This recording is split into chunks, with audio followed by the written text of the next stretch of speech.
주식은 전쟁이야. 상관없어, 다 빼. 어떤 놈들이 작전 위에 작전해봐.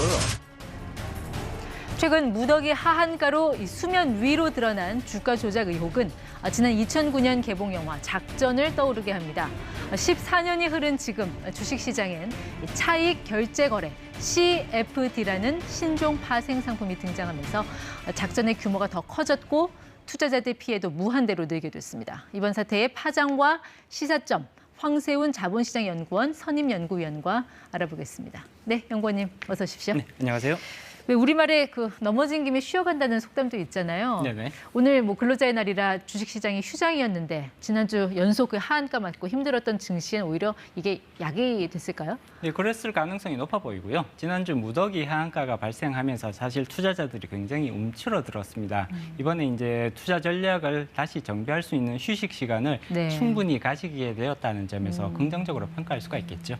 이번 사건을 보면은 이제 연예인들의 이름이 많이 거론이 되면서 더 이제 휘발성이 컸던 것 같습니다. 뭐 어떤 연예인은 돈을 잃었네, 뭐 어떤 연예인은 뭐 운 좋게 피해갔네, 거절했네 이런 얘기들이 더 많이 지금 소비가 되고 있는데 이게 이번 사안의 본질은 아니지 않습니까? 네, 그렇습니다. 이번 사안은 사실상 주가 조작의 가능성 그리고 거기서 대규모 투자자 피해, 특히 이른바 개인 투자자라고 불리는 그 대규모 투자자 그룹들이 이제 대규모 투자 손실을 입었을 가능성이 상당히 높아 보이거든요. 네. 주가 조작과 거기에 따른 투자자 피해 이것이 오히려 문제의 핵심이라고 볼 수가 있습니다. 네, 이번 주가 조작 논란 그 시작은 언제부터였을까요? 일단 최소 1년 이상 지금 주가 조작이 시도되었을 가능성들이 제기가 되고 있고요. 일단 주식 주가 차트를 한번 보실 필요성이 있을 것 같습니다. 대표적인 이제 관련 기업이었던 삼천리의 주가를 이게 자전거 보시면요. 흐름이 아니죠? 자전거 회사 아니고 이제 네, 가스 회사입니다. 가스 회사. 네. 네, 삼천리 주가를 보시면 사실 작년 1월까지만 해도 주가의 상승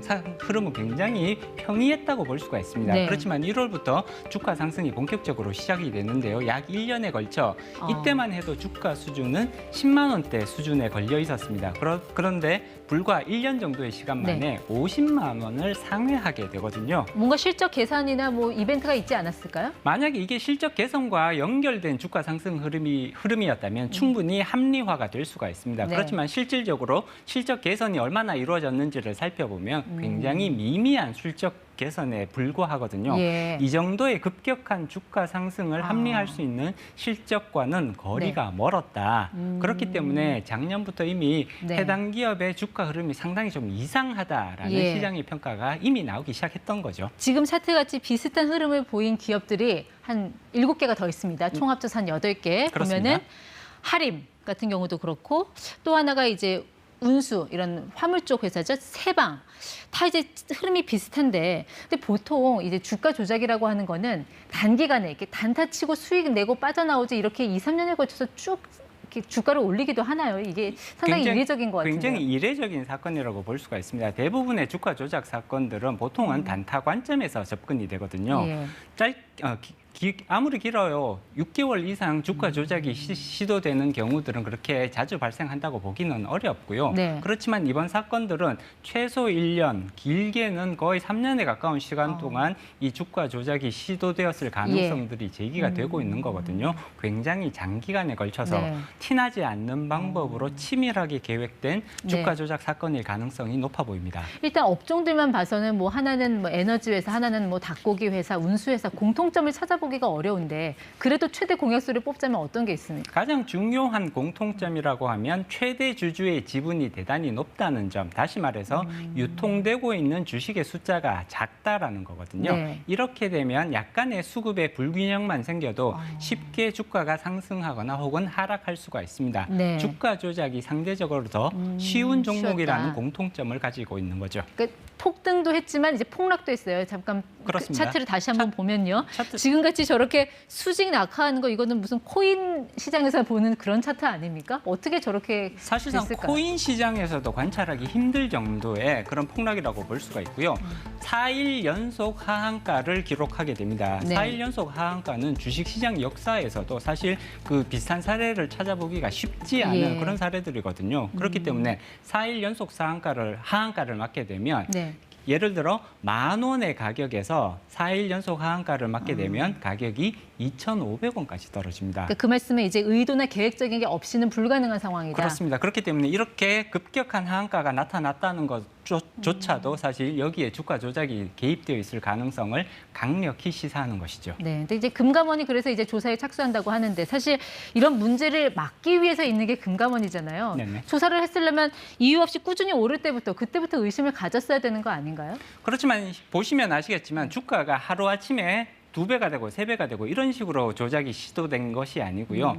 1년 넘는 시간 동안 완만한 형태로 주가가 상승하는 흐름을 보이게 됩니다. 네. 이렇게 되면 사실 우리가 시장 감시 시스템을 가지고 있음에도 불구하고 하루에 상승하는 주가 폭은 그렇게 크지가 않았단 말이에요. 일상적인 주가 변동폭 안에서 움직였기 때문에 네. 사실 이러한 시장 감시 시스템을 피해갈 수 있었던 거죠. 근데 이런 주가 조작이라는 게 사실 쉬운 일은 아닌데 이들은 좀 어떤 수단을 통해서 이렇게 폭락과 폭등을 유도를 할 수 있었던 걸까요? 이번 주가 조작에 악용된 대표적인 이제 상품이 하나 등장을 하게 되는 네. 등장하게 되는데요. 바로 CFD 차액 결제 거래라고 불리우는 네. 신종 파생 상품이 이번 주가 조작에 있어서 상당히 많이 이제 활용된 그런 이제 정황들이 나타나고 네. 있습니다. 이 차액 결제 거래 시스템이라고 하면 이제 보통 이제 이런 식으로 이루어지게 되거든요. 투자자들이 예를 들어 100만 원어치의 주식을 매수하고 싶다면 투자자들이 100만 원을 다 가지고 시작할 필요가 없는 것이죠. 네. 40만 원 정도를 증거금으로 내면 아, 서비스 해주는 증권사에서 대출을 60만 원을 해주게 됩니다. 그러면 예. 합치면 100만 원이 되겠죠. 어. 이 100만 원으로 주식을 매수하게 되는 거래가 바로 CFD라는 차액 결제 거래 시스템이 되겠습니다. 그러니까 내 돈 60만 원 없이도 레버리지 일으켜서 100만 원어치를 살 수 있다. 그렇습니다. 이렇게 되면 투자자는 100만 원어치의 주식을 사기 위해서 40만 원만 있으면 되죠. 네. 주가가 상승하게 되면 수익률이 대단히 좋아지게 됩니다. 네. 그렇지만 반대로 주가가 하락하게 되면 엄청난 규모의 손실을 볼 수 있는 것이고요. 여기에 지금 투자자들이 대규모로 자금을 투입을 했다는 거거든요. 예. 이제 연예인들부터 시작해서 대규모 자금이 들어갔는데 사실 이 정도의 자금, 예를 들어 20억, 30억 정도 되는 자금을 과연 이게 투자를 한다 그러면 앵커님 같은 경우에는 굉장히 이렇게 손 떨리지 않으시겠어요? 저는 얼굴까지 떨릴 것 같은데. 그래서 이제 임창정 씨가 30억을 투자를 했는데 네네. 부인 것까지 합쳐서 84억 원어치 주식이 사졌다더라. 그게 바로 이 CFD를 바로 통해서 이러한 가능했다는 기법을 거죠. 활용을 해서 그 정도의 대규모 주식 매입이 가능해질 수 있었던 것이죠. 그러면 내 주식 계좌에 이 CFD가 있는지 이것도 한번 확인은 해봐야 되겠네요. 근데 CFD는 반드시 계약을 통해서만 이러한 주식 매수를 할 수가 있습니다. 그렇기 때문에 사전적으로 CFD 계약에 동의를 하고 거기에 서명을 하지 않는다면 사실 네. 투자자 몰래 이런 것들이 진행될 가능성은 상대적으로 굉장히 낮다고 볼 수가 있죠. 근데 지금 나타난 이런 주가 조작에 등장하는 업종들이 무슨 뭐 깡통주나 동전주가 아니고 일반 주식에서 이런 작전 세력이 이루어졌다라는 게 지금 우리 주식 투자자 하는 분들 많은데 어떤 시사점을 좀 준다고 보세요? 일단 표면적으로 놓고 보면 해당 대상 기업들은 굉장히 건실한 기업이라고 볼 네. 수가 있습니다. 안정적인 재무 상태 그리고 안정적인 매출을 기록하고 있는 회사거든요. 그렇기 때문에 주가가 오르고 있었음에도 불구하고 상대적으로 의심을 덜 받을 수가 있었던 예. 거죠. 그렇기는 하지만 실적과 지나치게 괴리된 주가 상승 흐름이 나타났을 때는 네. 이것은 당연히 위험 신호로 해석을 하시는 그러한 자세가 반드시 예. 필요하다고 볼 수가 있습니다. 특히 우리나라에서 주가 조작이 계속 반복되는 게 미국처럼 이런 징벌적 손해배상 없이 좀 처벌이 너무 이렇게 가벼워서 그런 측면도 있지 않습니까? 어떻습니까? 주가 조작에 대한 처벌이 지금 굉장히 느슨하다는 비판이 시장으로부터 많이 제기가 되고 있죠.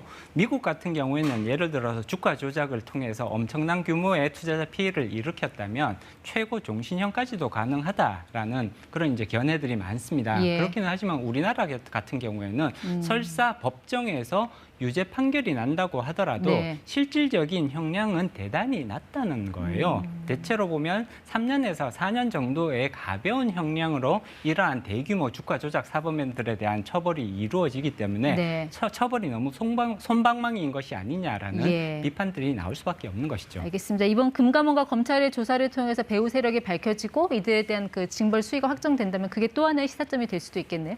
그렇습니다. 네, 지금까지 ETY 황세훈 연구위원과 함께했습니다. 고맙습니다.